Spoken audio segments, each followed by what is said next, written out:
좋은 날입니다. 성령님께서 오늘도 여러분의 심령 가운데 큰 은혜와 평강으로 함께 해주시기를 주님의 이름으로 축복합니다. 오늘은 느헤미야서 12장 말씀을 통해서 성령님께서 우리에게 주시는 음성을 들을 수 있기를 바랍니다. 12장의 가장 핵심 주제는 성벽 봉헌식입니다. 느헤미야가 성벽을 다 쌓고 난 다음에 여호와 하나님께 감사의 봉헌 예배를 드린 것, 또 특별한 이 봉헌식을 설명하고 있는 것이 12장의 중심 내용입니다. 그러면서도 1절부터 26절까지에서는 1차 포로 귀환 때 돌아왔던 스룹바벨과 그리고 대제사장 여호수아, 예수아와 함께 돌아왔던 제사장들과 레위인들의 족보를 쭉 적고 있는 것이 1절부터 26절까지이고 그 다음 27절부터 43절까지 해서 예루살렘 성벽 봉헌식을 어떻게 했는가, 독특한 성벽 봉헌식을 하고 그 다음에 44절부터 47절까지 해서는 이 성전에 봉사하는 레위인들의 생계를 유지하게 하기 위해서 11조 제도를 더 확립하고 실천하는 내용을 적고 있습니다. 그러니까 제사장 레위인들의 인구조사, 성벽 봉헌식, 그리고 제사장 레위인들을 위한 11조 제도 확립, 이것이 12장 전체의 내용입니다. 느헤미야서 전체를 살펴본다면 1장부터 7장까지 해서 느헤미야는 성벽을 재건하는 일에 온 힘을 쏟고 7장에서 성벽을 거의 완성하게 되어집니다. 그리고 7장에서 인구조사에 대한 이야기를 하고 8장, 9장, 10장에서 에스라를 중심으로 한 신앙개혁이, 영적 갱신이 어떻게 일어났는가를 설명하고, 그리고 11장으로 넘어가서 우리가 어제 본 것처럼 예루살렘의 인구를 배치하는 일들을 어떻게 했는가 하는 것을 말씀드렸습니다. 오늘 12장 드디어 성벽 봉헌식을 하게 됩니다. 성벽을 봉헌하는 근본 목적은 무엇이었을까요? 그것은 바로 하나님께 제사를 지는 신정국가로서의 어떤 영적 아이덴티티, 영적 정체성과 또 정치적 정체성과 민족 정체성을 뿌리내리기 위해서는 예루살렘 성벽이 봉헌되어져야만 했던 것입니다. 거기에 중심적인 역할을 했던 사람들은 역시 성벽을 쌓는 느헤미야보다는 바로 이 신앙 공동체인 이스라엘의 핵심 주제는 제사장과 레위인이었습니다. 바로 그 사실 때문에 느헤미야는 이 모든 성벽을 쌓는 일을 마치고 난 다음에 그 다음 신앙개혁, 영적 갱신을 이루고 그 다음에 예루살렘의 인구 배치를 한 다음에 제사장과 레위인들을 조사를 잘 해가지고 인구조사를 해서 그들을 확립시켜 놓고 그들을 위한 11조까지도 확립시키고 그리고 성벽 봉헌식까지 하게 되는 것입니다. 아주 출중한 리더입니다. 관점이 있고 그리고 바른 신앙관을 가진 참된 리더인 느헤미야. 그러면서도 그에게 나타나는 가장 좋은 점은 무엇인가 하니 그는 자기의 자리를 지키는 사람이었다는 것이 너무 중요합니다. 보십시오.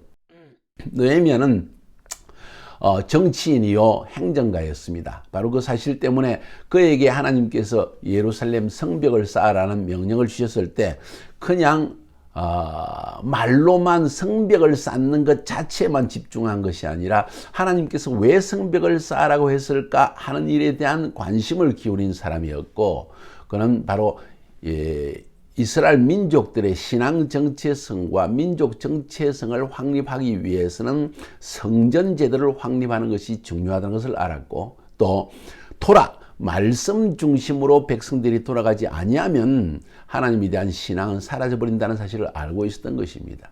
그래서 에스라를 앞세워서 말씀 운동을 일으키고 또 에스라를 중심으로 해서 계속되는 이 성전 예배가 활성화되도록 이끌어내고 그 일을 위해서 성벽을 쌓는 일이 필요하다는 것을 알고 자기의 일을 완수했던 것입니다. 참, 그걸 보니까 정말 우리가 사람이 자기의 자리를 지킨다는 것이 얼마나 중요한지 모릅니다. 오늘 본문 보세요. 자, 그래서 1절부터 26절까지는 제사장과 레위인들의 인구조사를 했고 27절부터 43절까지에서는 예루살렘 성벽의 봉헌식을 했고 44절부터 47절까지에서는 이 성전에 봉사하는 레위인들의 생계를 보장하기 위한 11조 제도를 실제로 실천하는 모습을 보게 됩니다. 그러면서 먼저 첫 번째 부분을 살펴볼까요? 제사장과 레위인들의 명단을 작성할 때 1차 기환 때 스룹바벨과 대제사장 요수아 혹은 예수아와 함께 돌아온 제사장과 레위인들의 명단을 쭉 적고 있습니다. 그것이 1절부터 9절까지입니다. 그 다음 10절, 11절에서는 이 스룹바벨과 함께 귀환했지만은 성전 재건에 앞장섰던 대제사장 요수아 집안의 족보를 또 쭉 적고 있습니다. 그들이 중요한 역할을 했다는 것이죠. 12절부터 22절까지에서는 이 대제사장 요수아의 아들인 요야김 때 제사장 역할을 했던 사람들의 명단도 따로 적고 있습니다. 또 22절부터 26절까지에서는 레위 족장들의 계보와 그리고 그들의 역할에 대한 이야기를 쭉 적고 있습니다. 왜 이런 이야기를 적었을까요? 자, 1절부터 26절까지에서 1차 포로 귀환으로 돌아왔던 스룹바벨과 대제사장 요수아 그리고 그 집안의 계보 그리고 레위 족장들의 계보 이것을 왜 적었을까요?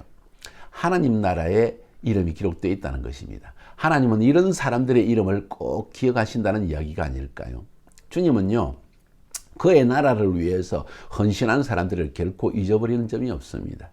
여러분은 여러분의 인생을 살아가면서 나를 위해서 산 것과 하나님 나라를 위해서 희생하며 헌신한 것과 어디에 더 역점을 두며 살아왔을까요? 과연 나는 주님이 다시 오셔서 주님 앞에 섰을 때 주님 나는 이런 주님의 일을 위해서 내 삶을 헌신했습니다 하는 그런 담대한 확신과 고백과 자랑스러운 보고를 할 수 있는 그런 삶을 살고 있습니까? 또 여러분의 가정은 어떻습니까? 참 중요한 것 같습니다.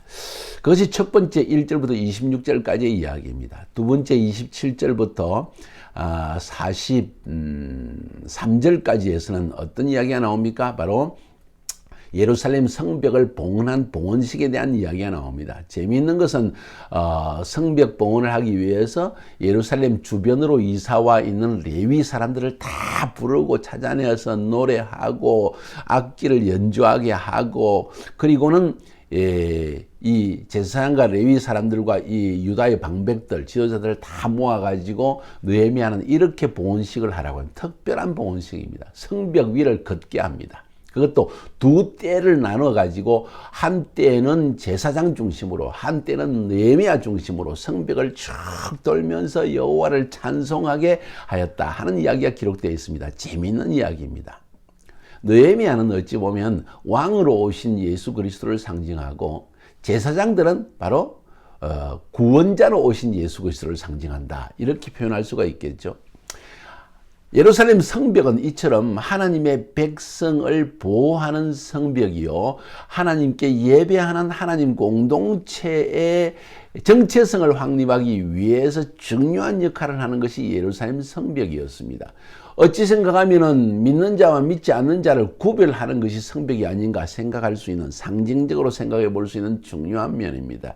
느헤미야는 바로 이런 일을 위해서 왔던 것입니다. 예수 그리스도의 표상입니다. 그는 이 땅에 오셔서 하나님 나라의 성벽을 쌓은 분이 아닌가. 느헤미야를 보게 될 때 그런 생각을 가지게 되어집니다. 바로 그런 사실 때문에 하나님께서는 이 느헤미야서를 통해서 우리가 정말 하나님이 원하시는 메시지가 뭔지를 알기를 원합니다. 느헤미야의 성벽, 이방 세계와 하나님 나라의 백성들의 정체성을 가르는 그 중요한 기준점이 되어지는 장소.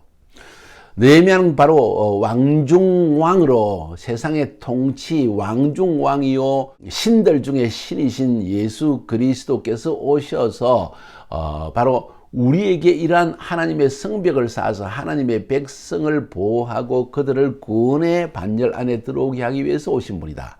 이렇게 생각해 볼 수 있는 중요한 면이 있으리라고 저는 생각되어집니다. 자, 아무튼 아주 신기한 아주 특별한 방법의 성벽 봉헌식을 느헤미야는 하게 됩니다. 여기서도 느헤미야는 탁월한 겸손의 리더십을 보여주고 있는데 자신을 앞세우기보다는 제사장을 앞세우는 모습, 바로 그 사실 때문에 1절부터 26절에서 제사장과 레위인들을 세워서 그들 인구조사하고, 그 다음 오늘 마지막 부분 44절부터 47절까지의 말씀에도 보면은 다윗이 명령한 그대로 또 여호와 율법에 적힌 대로 레위인들이 하나님 앞에 성전에서 근심 없이 월급을 받으면서 생활을 하면서 오직 하나님의 예배만 충실할 수 있도록 예배하는 자, 말씀을 가르치는 자, 그들이 레위인들이었습니다. 다시 예배하는 자, 예배를 관리하는 자, 말씀을 가르치는 자, 그 중심에 있는 사람들이 레위인들과 제사장이었는데, 이 레위인들의 생활을 보장함으로 말미암아 성전 예배가 활성화되도록 느헤미야는 이끌어냅니다. 참 위대한 리더입니다.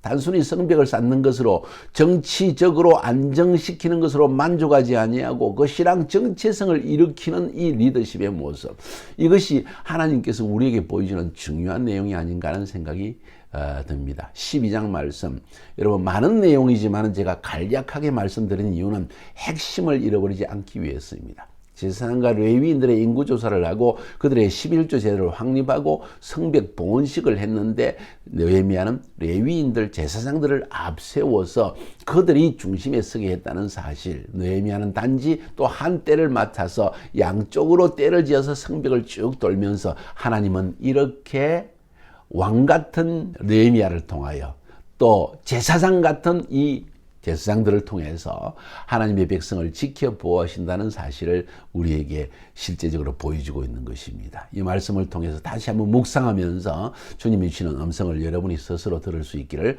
주님의 이름으로 축복합니다. 승리하세요.